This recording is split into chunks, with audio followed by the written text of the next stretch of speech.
Um, so for you, Colin, are you able to advance the slides? You yourself? I don't think so. Yeah. Okay.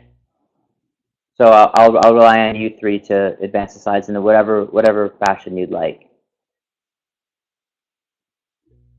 So we'll, yeah, so we'll do it for you then. For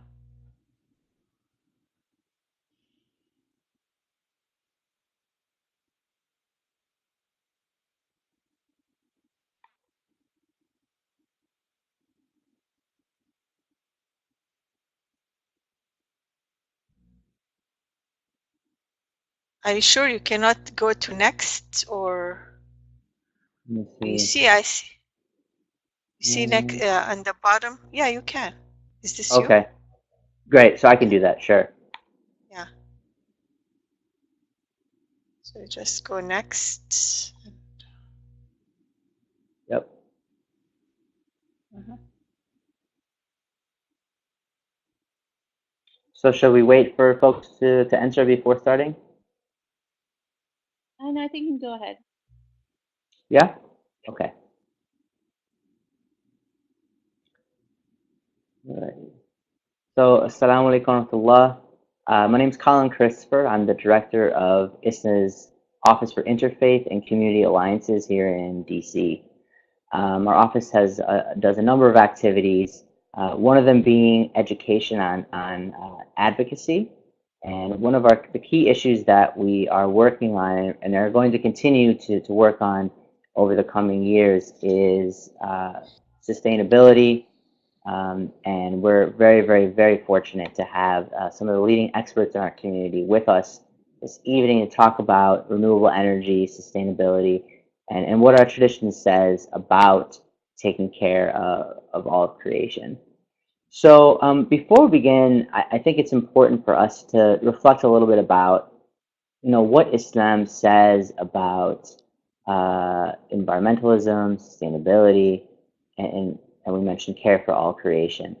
Um, the best really thing to do, obviously, there's two great sources, right? There's the Quran and there's the life and actions of the Prophet Muhammad sallallahu alaihi wasallam. And I'll just start with our Prophet sallallahu alaihi wasallam. He really exemplified what it meant to be, a green Muslim. But it's interesting to be a green Muslim, right? To be a Muslim is to be a green Muslim. So we don't even have to say green Muslim in a sense. To be a Muslim is one in which someone who lives moderately. The Prophet ﷺ, just for example, he would eat meat once per month or less. Just something to reflect upon. He would, eat, as we know, he would often fast, but he would often eat 2 meals a day. The kinds of, the amount of clothes that he would wear, he would only have a few kinds of clothes. They were nice, but only a few. So just thinking about just how he lived is a good example. I just want to sort of share a couple of quotes or a couple of facts, excuse me, about how we live today. When it comes to water consumption, the average American uses more than 100 gallons of water per day. When it comes to how we consume, we use a lot of styrofoam. It can be really harmful to the environment. It takes over 1 million years to decompose. The Prophet ﷺ was to have eaten on styrofoam back in his time, which obviously they didn't have, but if he was, it would still be here. We discard 40% of the food that comes to us. And while we're only 5% of the world's population, we consume over 24% of the world's energy. Allah subhanahu wa ta'ala reminds us that, He's not going to change the condition of us until we change what is in ourselves. And so that requires hard work, that requires also taking action. And I think it's important for us to just consider these things in our tradition. So ISNA, because of this, has taken this very seriously and really wants to continue to invest in this topic. Not just because it's trendy or not just because we want to keep the trees or we want to treat animals well, right? But it is incumbent upon us as Muslims to do so. This is really a requirement of our tradition. So the Green Masjid Task Force came about to do this. And in 2015, we established this group to create awareness and provide guidance to make our mosques friendlier, environmentally friendlier, and our practices more sustainable.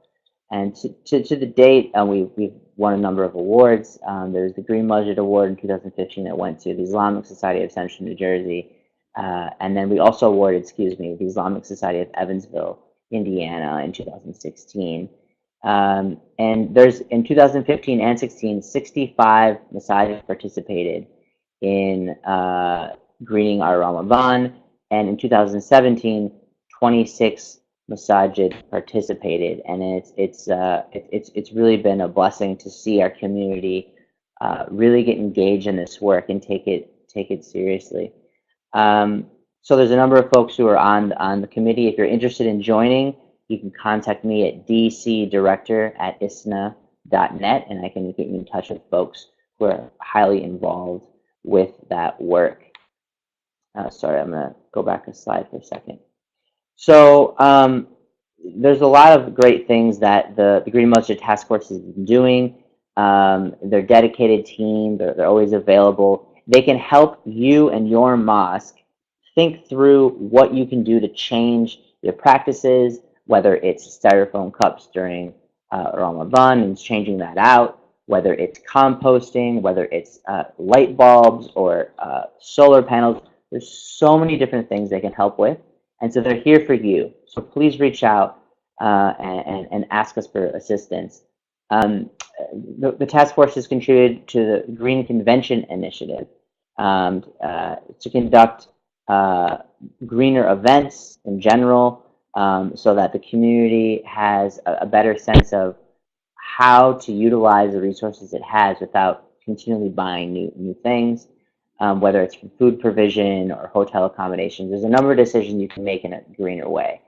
And obviously we work with Masjid to do lecture series, green khutbas, help folks understand how to do recycling programs better, and the like. So there's a lot of opportunities.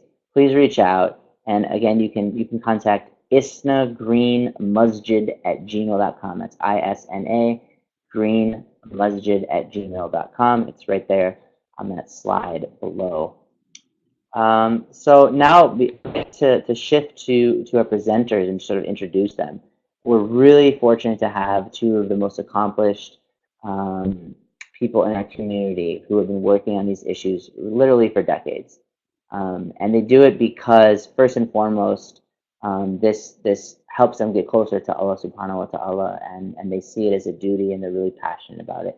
And they've done a lot of amazing things. So I'm very honored to have them. Huda Alkaf is the founder and director of Wisconsin Green Muslims, which was formed over 10 years ago. She has graduate degrees in conservation ecology and sustainable development. She has teaching experience in environmental studies at the University of Wisconsin, co-leading the Wisconsin Faith and Solar Initiative, co-chair of the U.S. Climate Action Network 100% Renewable Energy Group user group, which is a huge accomplishment. Recognized among the national voices for 100% renewable energy. She won America Environment 2017, and she was awarded Sierra Club Great Waters Group Environmental Hero of the Year last year. She also was awarded by the White House Champion of Change as a Climate Justice Faith Leader. So Huda has been incredibly accomplished, and also is from my home state of Wisconsin. So great to have you, Huda. Thank you so much. And we'll hear from her second. We're going to hear from Nana Furman first. Sister Nana Furman is a Green Faith Fellow and Muslim Outreach Coordinator. She's the founder of the Global Muslim Climate Network, formed last year, the very pivotal year for climate justice movement here in, worldwide, really. Worked with World Wildlife Fund from 2005 to 2009, Green Reconstruction Indonesian affected after the tsunami and Sustainable Cities Initiative. Climate reality leader and mentor. She's a lot of experience. Lead, an associate with the the Islamic Foundation on Ecology and Environmental Sciences. That is, I believe, based out of the UK. You should definitely check out their website as well. Featured in Aziza magazine as in 2013 as leading Muslim women active in green leadership. Featured in Al Gore's An Inconvenient Truth, sequel 2017, it just came out. Check that out. Awarded in the White House Champion of Change 2015 as climate faith leader and active in urban community gardening, educating the Muslim community about sustainable living. So I will pass it on to Sister Nana, and she can take it from there.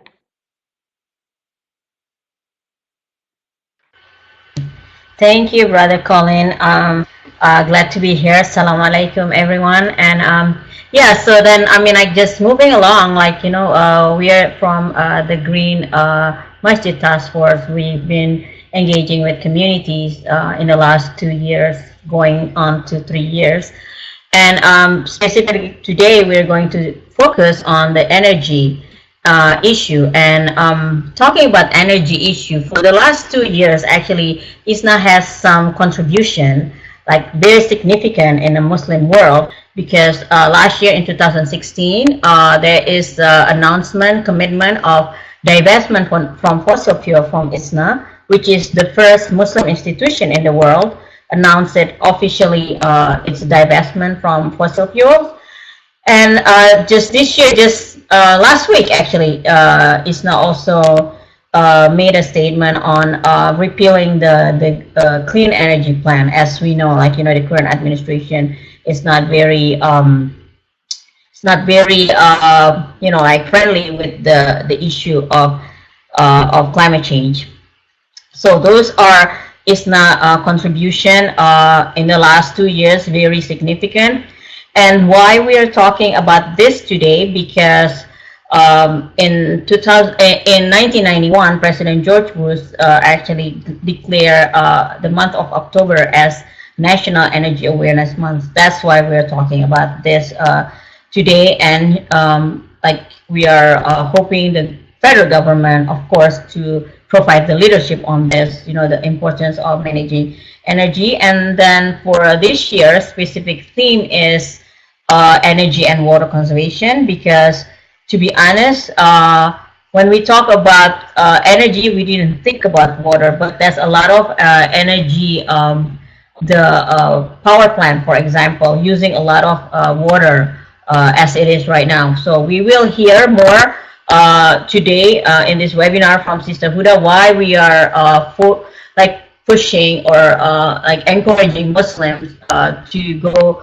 to clean and renewable energy.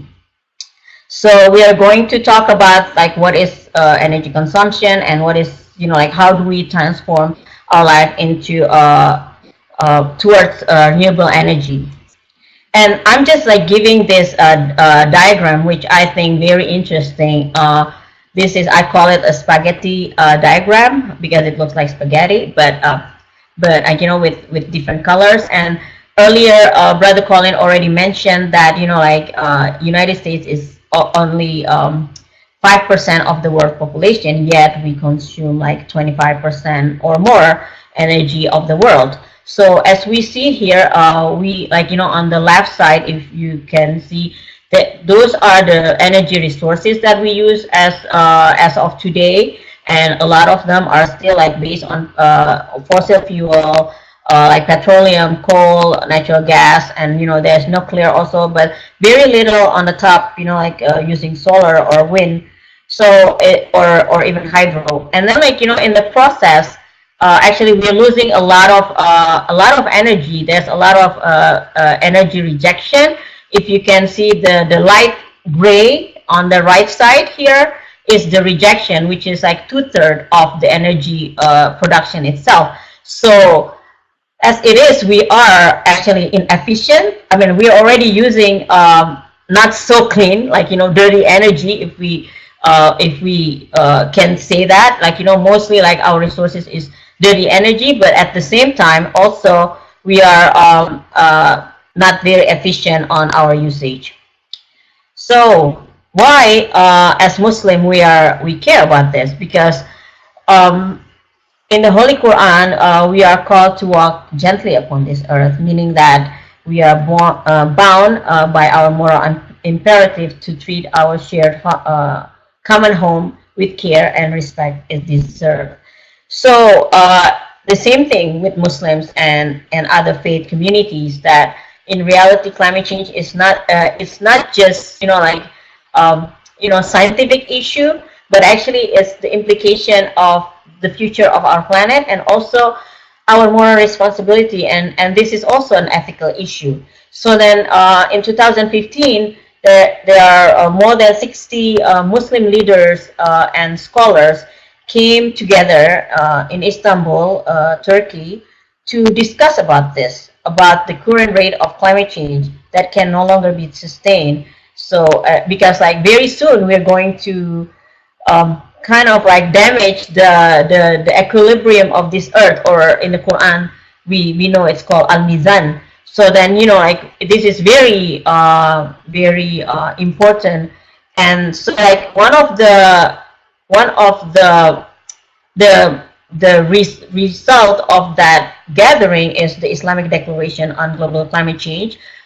In this slide, you can see like several important points that I highlighted here, but there is an emphasis to have a transformation from fossil fuel to 100% renewable energy. So as we know also that we have in the Muslim world a lot of countries that produce fossil fuel, and how can we encourage them to take leadership on this and to have a commitment for 100% renewable energy, as well as to reduce energy poverty in the global world. So Sister Huda will talk about this in more detail, and I would like to invite Sister Huda to share her her knowledge and her experience. Okay, Assalamu alaikum wa rahmatullahi wa barakatuh. Jazakumullah khair. So yeah, we would like to continue on our conversation about why we are doing what we are doing, why we are moving towards 100% renewable energy in a just and equitable way, because this is what we would like to do as Muslims. This is our obligation. So as a definition of renewable energy, we would envision an equitable transition to 100% clean renewable energy that creates the greatest opportunity and benefit for the greatest number of people. That's our vision. And what is renewable energy? It is shaped by our values. So clean energy includes solar, wind, tidal, and small geothermal, as well as carbon-free transportation and energy efficiency. We understand renewable energy to be forms of energy derived from natural sources that are naturally regenerative or are practically inexhaustible. So that's where we are in our thinking about renewable energy, along with our partners in this field.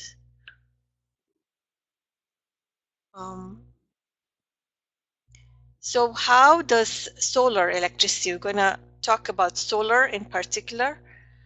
How does solar electricity works? So the solar panels, they convert sunlight to DC current, and then we need to have in the same building or in the same area an inverter that converts electricity, the direct current to AC current.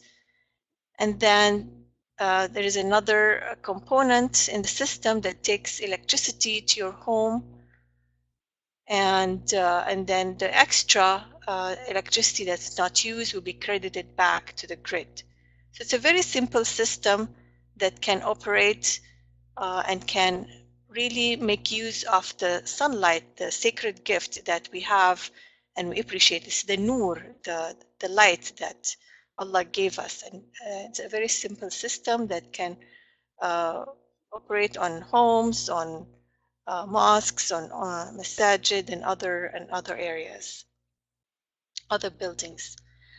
How is solar doing here in the US? There is great potential for solar. So we see the cost is going down very significantly. You see the cost, that's the graph here in brown, it's going significantly down over the years. Whereas the installations are way up. So that's very, very encouraging. This is the trend.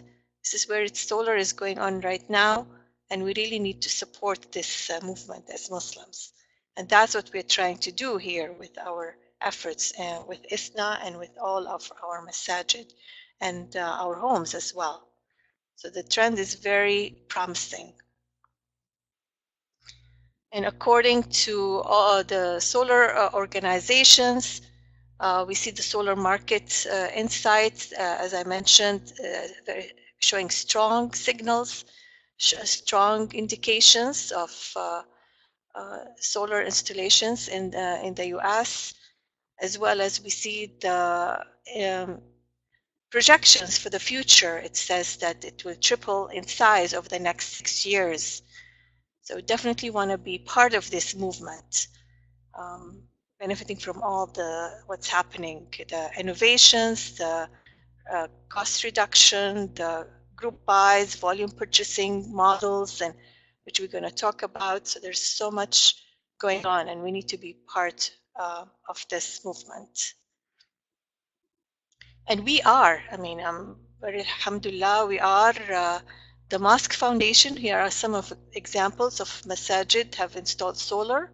So we have the Mosque Foundation, which was the first masjid in the US that installed solar panels for water heater in Bridgeview, Illinois in 2008. And then we have, last year, we have examples of some masajid, Islamic Society of Michiana, 20 kilowatt of solar panels on the rooftop in South Bend, Indiana, and then Islamic Center of San Diego also in 2016 installed solar panels. Those are some examples of masajid that have installed solar, and we need more of them, inshallah. So this is definitely something that's very encouraging. I'm going to mention what's happening in Wisconsin. We have an initiative that's going really well. It's called Faith in Solar Wisconsin, and this tells you about Wisconsin Green Muslims, which is the group that was started in 2005. It's an environmental justice group connecting faith, environmental justice, and sustainability through education and service. So the Faith in Solar initiative, it's bringing people of faith together, of all faiths, not just Muslims, all faiths. And the idea behind it is how solar energy can bring people of faith together to care for Earth, our common home, and save money to reinvest in their mission.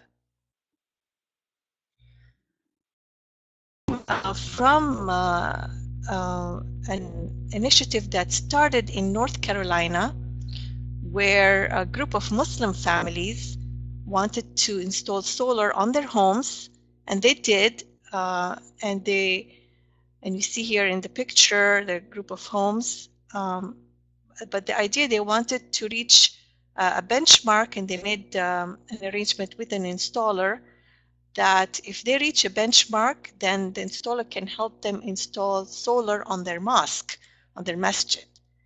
So that model was very interesting to see, and we wanted to encourage such model to be implemented in Wisconsin and other places as well. So it's the congregant connection. It's how everyone is benefiting. The masjid is benefiting, and the Muslim families are benefiting as well if we all collaborate together and do it as a volume purchasing. So that was the idea behind the initiative in Wisconsin. So as I mentioned, it's a social aspect in it. There is a financial aspect in it, and there is a spiritual aspect in it, in this initiative, the Faith in Solar. So what is the social aspect? It has the peer learning circle. So what we're looking for in this initiative, we're looking to bring people together, those who've installed solar with those who are aspiring to install solar, and they're learning from each other. We have the financial aspect where we provide services. We provide free or discounted solar assessments for the facilities, for the congregations, for the Masjid, and other houses of worship. And also we have secured funding to provide up to 20% of the cost of solar array, provide grants for that installation. So we have the financial component there. And then we have the spiritual aspect. We talk about the commonality, the sunlight as the commons. It's a sacred gift. It belongs to everyone and benefits every being. And then there is the interfaith connection where all of the faiths communities share that appreciation and of light, of the sunlight as a gift for all of us. So this is the model that we are following, is having all these three components together, benefiting all of us. And we did reach in our initiative in just a very short period of time. In 1 year, we've reached 1,000 people in Wisconsin. I've personally given over 40 presentations in all over different areas, and most of them are by invitation, talking about this model of peer learning together, and talking about this commonality of the light and how we can advance solar together.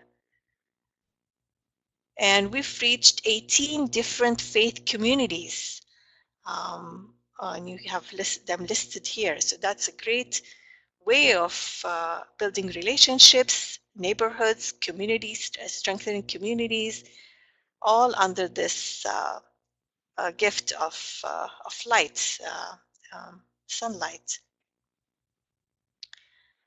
And also what we do, and this is the really wonderful thing, is that we like to spread the good news. So what we do is we do a free desktop solar analysis, and when we find a solar promising site, we initiate the conversation with that faith community and tell them this faith-based organization is a solar promising site. And that's a very wonderful way to spread the good news, telling them that that site is a solar promising site. And then we build from that relationship, provide more services where we with their approval, we provide more, whether it's remote computerized solar assessment, whether it's on-site solar assessment. Those services we provide them for free, and as part of the Faith and Solar initiative. And what we found, as I mentioned, it's solar energy is the common, and we're tapping into the unifying power of solar. This is a study was done in 2016 by the Pew Research Center, where they've surveyed people from different political backgrounds. So you have Democrats, Republicans, Independents, and others, and they've asked them, well, how is their support for which source of energy they're supporting or opposing. And what we found, or what this study finds, that 89% are in favor of solar, and 83% are in favor of wind. So there is this agreement among people of different political backgrounds around the renewable energy. So that's very encouraging, and it's strengthening the conversation moving forward among a variety of backgrounds. And do we get enough sun here in the US? Yes, we do. And we show scientifically what's the irradiance here in the US. We find that there is multiple of, of energy, of solar energy, especially when you compare it with Germany. So Germany here is, you see it in the map in blue to the right, in the bottom right. So that shows that how much solar irradiance Germany receives versus the US. And Germany is much ahead of the US in leading the solar movement. Their goal is to reach about 50% of the electricity coming from solar, whereas in the US it's a very small number percentage-wise of electricity produced from solar. It's so that we have a long way to go, and we have the enough solar energy to power our electricity. And we always mention to our friends in the faith and solar movement that energy efficiency is critical, that we need to make sure that we conserve electricity, that we utilize energy efficiently before we even explore solar. So the energy efficiency is critical, and we need to apply all these ways to reduce energy consumption. So Prophet Muhammad sallallahu alaihi wasallam, peace be upon him, he instructed us to turn off our lamps or lights before we go to sleep. So, and then we also know that we advise everyone to conduct an energy audit, and we help them with that, like, where they can find, where they can go to get an energy audit for their home as well as their house of worship, and then and their masjid. So this energy efficiency goes side by side while exploring renewable energy. Well, we do this for our future generations. We do it, when we do it together, it's much more fun to switch on solar energy. So that's the idea, is to have fun together and to think about future generations, to make it also engaging for them, the process moving towards equitable renewable energy. We also need to recognize that solar energy for all is a faith and environmental justice issue. So that's we are cognizant of that. And when we do the Faith and Solar Initiative in Wisconsin, we are primarily starting with building relationships with environmental justice or groups in Wisconsin. So minority groups, low income, marginalized communities, those are the people whom we contact first, and then all the others as well. So that's an important aspect. And why we do this as well, we do it because at the time of darkness, we always need to talk about light. It's our responsibility as people of faith to talk about light and to talk about love. And solar energy and unifying power of solar energy and renewable energy enables us to come together and do that. And at the time of increased Islamophobia, as we know, and according to the Southern Poverty Law Center, there is anti-Muslim groups, a significant increase, and also increase in Islamophobic attitudes. So we found, we did a study, and we're continuing on with this study, Wisconsin Green Muslims, utilizing the faith and solar model. So we asked the question in our study, how can the unifying power of solar energy help overcome Islamophobia in Wisconsin? And there was promising results from that study. So what we did, I'm just going to go briefly into the beginning of that study. So we did some surveys using Google survey test. We had two frames. So one of them is a Muslim frame and the other is a Christian frame with the same statements. A statement pretty much saying solar energy reduces air pollution, saves money, and creates jobs in our communities, which is why religious groups across Wisconsin are installing solar panels on their places of worship. And the findings, we had about 500 participants in this study, and was the findings were very promising. I mean, there was, according to the statistics in the results, there were no statistically significant difference between the means of the two samples when questions were asked, like, do you support or oppose increasing the amount of electricity Wisconsin generates from solar power? So in both frames, there was no difference in the results.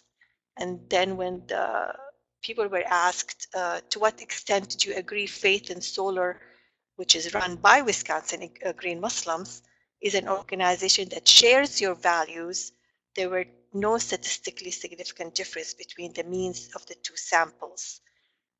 So that from this results, as well as from all the on the ground truthing component of the study, it was promising results showing that with the unifying power of solar, that can help overcome Islamophobia, especially with this initiative co-led by Wisconsin Green Muslims.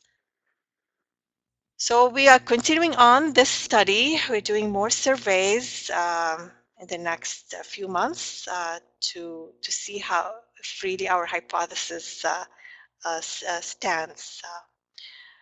So with that, I would like to just let you know about, again, our Wisconsin Green Muslims. You can follow us and the results of our work.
Assalamu alaikum. I think we're having some minor technical difficulties.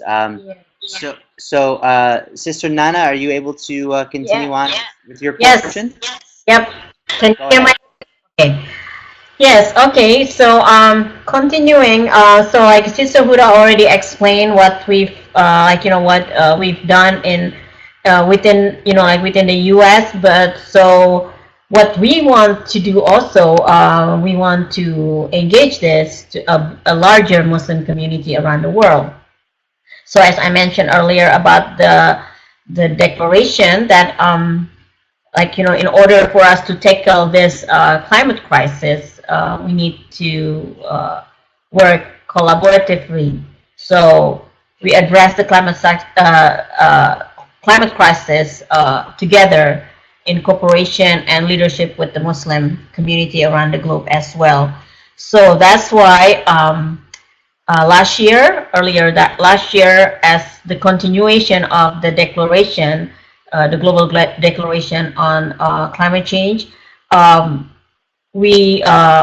co-founded the Global Muslim Climate Network, and then also we participated in last year COP23, which is the United Nations Climate Convention in Marrakech, Morocco. And the network itself was formed to urge the government of majority Muslim country to phase out fossil fuels and make transition to clean energy-based economic framework, basically to be a network and a platform to implement the messages from the Islamic Declaration of Global Climate Change. And at the same time, we saw last year all the world leaders and world citizens came together to make the Paris Agreement come true, even though we have here in the US having a little bit glitch here and there, but I'm sure a lot of people are still committed, and because we need to decarbonize our world in order for us to attain that target. So, and speaking about that, as Sister Huda mentioned about the power of solar, the Noor, and there is nowhere this is more evident. For instance, in the case of the solar energy, than the Muslim majority countries. As we can see, like most of Muslim majority countries has sunny days in abundance. So the sun is the ideal renewable energy sources for the future, definitely, even for today. So it's like it's a matter of time for us, like Muslim around the globe, also to be part of this clean energy, renewable energy transformation, because like as already mentioned, that this is a renewable and non-polluting nature of the energy itself. So I'm going to show a little bit of also like some example that has been happening around the world. In this slide that I have in front of me now, we saw on the left side Masdar City. That's the initiative of zero emission city in the Emirates. So and also like there's like the solar farming in the picture in Morocco, and also the wind farming, like the wind energy resource in Morocco. And this is like one of the example, like Sister Huda mentioned about several masajid throughout the United States started to transform that energy using solar panel. This one in Morocco, the government of Morocco launched the program last year in 2016 to transform 15,000 of their masajid by 2019 to all using clean energy, renewable energy. And this particular picture is in Masjid Al-Qutubiyah in Marrakesh, which is a very historical masjid. It's been installed with solar panels, so then all the energy usage is now using this energy from this panel. And not only that, they also have like the training for the suyukh, the imam, the mursidat, like the teachers, the preachers, all the scholars, to have green sermons. So then they have like the green sermon, the green khutbah in Juma, for example, the Friday prayers or other means. And that's in Morocco. And in Indonesia, after the Islamic Declaration in Istanbul in 2015, the Indonesian Council of Ulama actually launched the Eco-Mosque program. First of the initiation, they focused on water conservation. As we know, we are Muslim using a lot of water for our wudu. So their first initiation was to focus on water conservation. Just this year, in 2017, they focused on studying renewable energy. So now I was just there last August, and like having the discussion with the Ulama Council, and alhamdulillah, like the ID is being adopted now to the National Masjid Council, which will be launched as the national program next month when they have a big convention, masjid convention in Indonesia. And inshallah next year, 100 masajid will be part of 1,000 solar roof campaign. So we're going to see a lot of like this solar panel on top of our masajid, inshallah. So that's like like a showcase also to to the ummah that this is durable, this is possible, and like Sister Huda mentioned, the price is going down now, and it's cleaner, and like as to not to make any pollution to the earth. And I just want to mention this, which is the OIC first summit on science and technology. OIC, the Organization of Islamic Conference, which is consists of I think like about 60 Muslim majority countries around the world. So just last month in September, they had this convention attended by 56 Muslim majority nations to pledge a new climate-related technology goals. That includes promoting microgrids, energy storage, and renewable energy targets. So this is this is very very encouraging, and very good to hear this, especially from like Muslim leaders, because we've been working like very hard to engage Muslim leaders and Muslim majority nation to take the lead on this transformation to, like for the future of our Earth and for the future generation. So without further ado, once again, I would like to thank everyone to join this webinar. And Sister Huda and me, we already share some of the examples of the manifestation of the important milestone in the broader spiritual journey, and not only like the usual ibadah that we do, but also like this is a spiritual journey in healing our earth, and a symbol that we all need to do something, some action for to work together to protect our earth. And please, if you have any question, if you want to join, or any ideas, please contact us at the ISNA Green Masjid Task Force. So I would like to give back to our moderator, Brother Colin. Thank you so much. Jazakallah khairan. Thank you, Sister Huda. Thank you, Sister Nana. That was really really insightful and informative. So one thing I was thinking about as you both were talking was the degree of challenge we're facing, right? Climate change. What are we exactly talking about? We're talking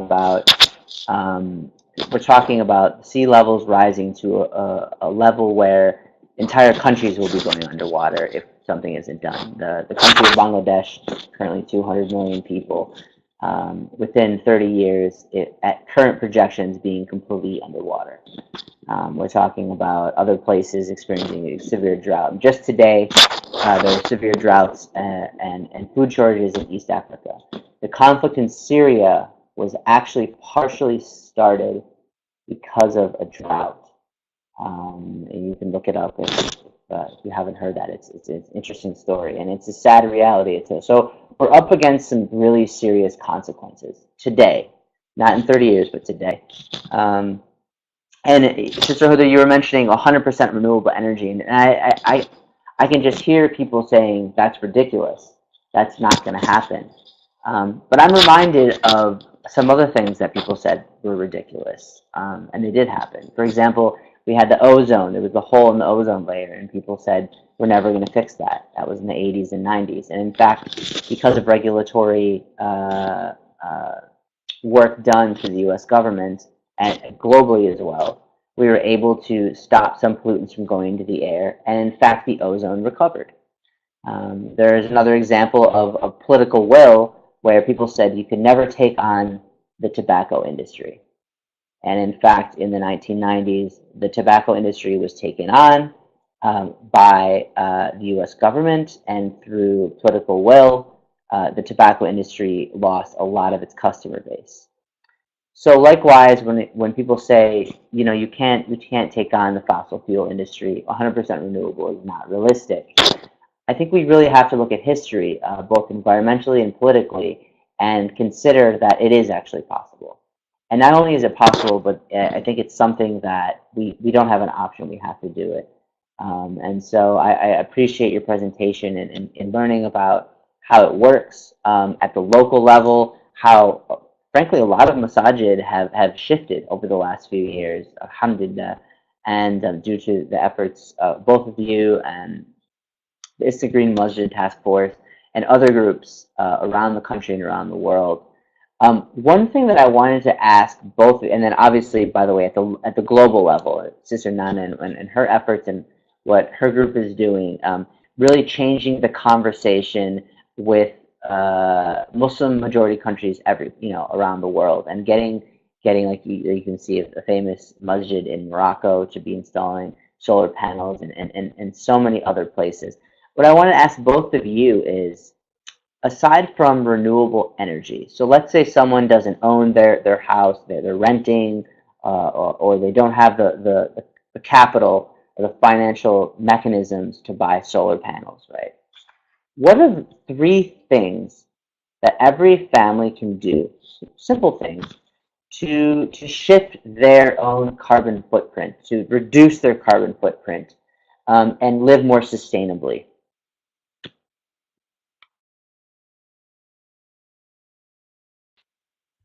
Sister Huda, you wanna? Okay, I can start. Okay, so in terms of like using energy efficiency, for example, like at home, like a lot of people like just like look at how you like how each of us using our own electricity, for example.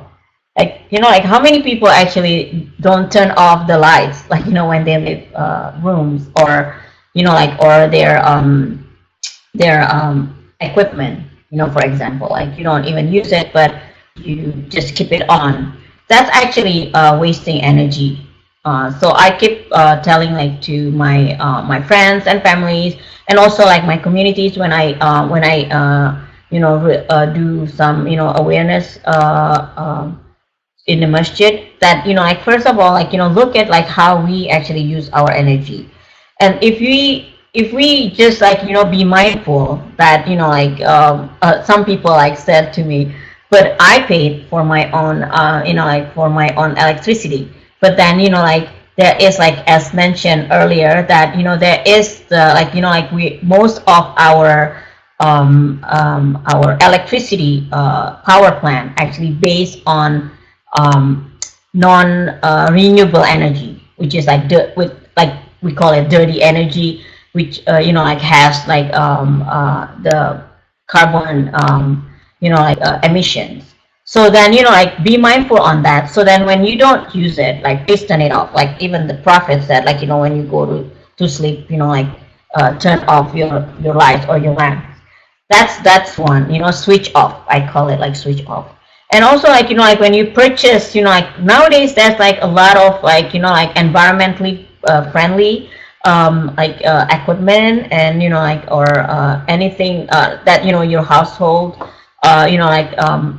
utilities. So that's like please be mindful when you're using, like when you need to purchase, look at like with the green, like with the green logo, that energy saving, so then you don't waste a lot of energy, because then the more efficient is the better.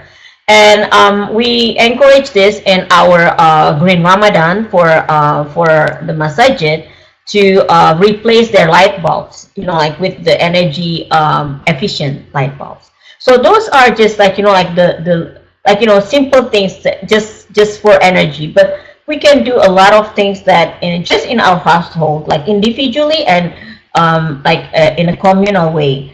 Because like sometimes people forget that like this individual responsibility is part of this movement.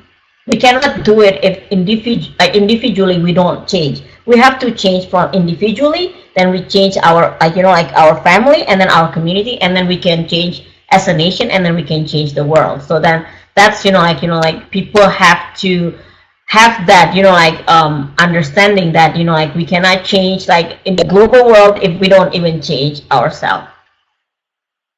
I hope I answer your question. Thank you. Sister Huda, do you have some thoughts to share as well?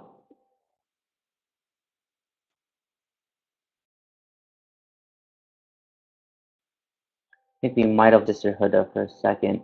I wanted to also note that if anyone has interest in submitting questions, feel free to use the chat box, and we can ask the presenters of your questions as well. So one other question I wanted to ask Sister Nana, if you're able to answer, can you give an example of someone in your community, whether it's a friend or an acquaintance and them shifting their behavior, and sort of getting at this idea of culture change? I think Sister Huda brought this up in a previous slide. I'm going to try and go back. There are a few components that she mentioned that need to take place when doing this work. And one of them was social, peer learning circle, she mentioned. And so I'm wondering if you have a story, Sister Nana, of someone who shifted their behavior based upon an experience they had, or something that happened in their life. Do you have any examples of that? I have like a few examples of that, just like from people sharing, like their stories to me, that I didn't even, didn't even realize that So like, sometimes I gave, like this kind of like educational talk about environment and Islam in the Masjid. So I throw a lot of like, like the teaching from Islam about environment and how can we move about, how can we change our, like just like individual habits and so on and so forth. So like, like probably this is not related to the solar, like, like to the energy per se, but like for example, like composting, right? Like a lot of people just like throw their, like all their organic matters, like from their food or like, like from cooking, just like to the garbage, and that's like creating, the methane gas, which is part of the like all this greenhouse gas emission also. So then I explained about that, and like, so I didn't even like, I just explained it on my one of my talk. And like a few months later, after like, I came to the masjid, this sister came up to me. She said like, now I'm composting because you're right, this, like this like, like the like the waste, from our cooking probably is not useful for us, but there is other, like other creation of Allah that can, like actually like consume that, and at the same time we are reducing the methane to be released to the atmosphere. That's one thing, and then also like with the masajid, I think like through our Green Ramadan program, there's like, like more and more masajid changing the way they like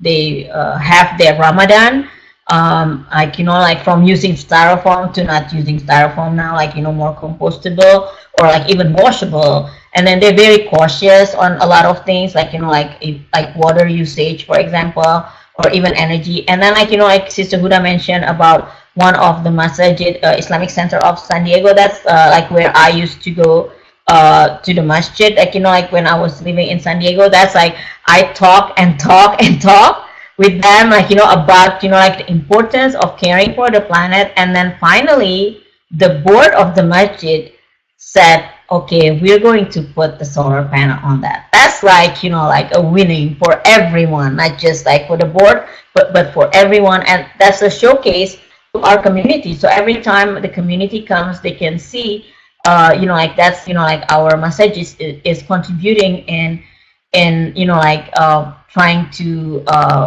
make this earth a better place, like, so, because we are the Khalifa upon this earth, right? So like, this is our part of our responsibility as the Khalifa upon this earth to take care of this planet. So that's, that I see a lot, and I can just go on and on with, a lot of stories. Jazakallah khair for sharing that. One last question before we end the session. We talked a little bit about what we can do as individuals. We talked a little bit about what we can do so in our habits, but we talked about what we can do in our masajid. The one thing I wanted to ask you, and you've been doing this work for a while now, is how can we advocate at the local, state, and federal level for cleaner energy policies, and what should we be focusing on? There's a lot going on right now politically. The current administration, as you mentioned, is not favorable towards sustainable practices. Frankly, are just avoiding the security challenges that are related to climate change, as well as the environmental and human impacts. What are the couple of things that we should be focused on? What can we do in our local community and at the federal level to advocate for policies? What do you see as the primary things we should be doing in terms of advocacy right now? So I think like for in terms of that, like, like we need to kind of we need to contact our like representative wherever like you you reside. So like, and be active in the community. So, and then also find who's the local group that works on that. Like, for example, Sister Huda gave a good example about faith and, energy, like, like all these things like in Wisconsin. So like, I'm sure in every, like in every state, there is a group like that. And in fact, like Interfaith Power and Light, I think it's work with faith and, like, and energy and climate issues. So we can, like, please be active in the community and join this kind of group and be active, proactive, and like reaching out to your representative, like just like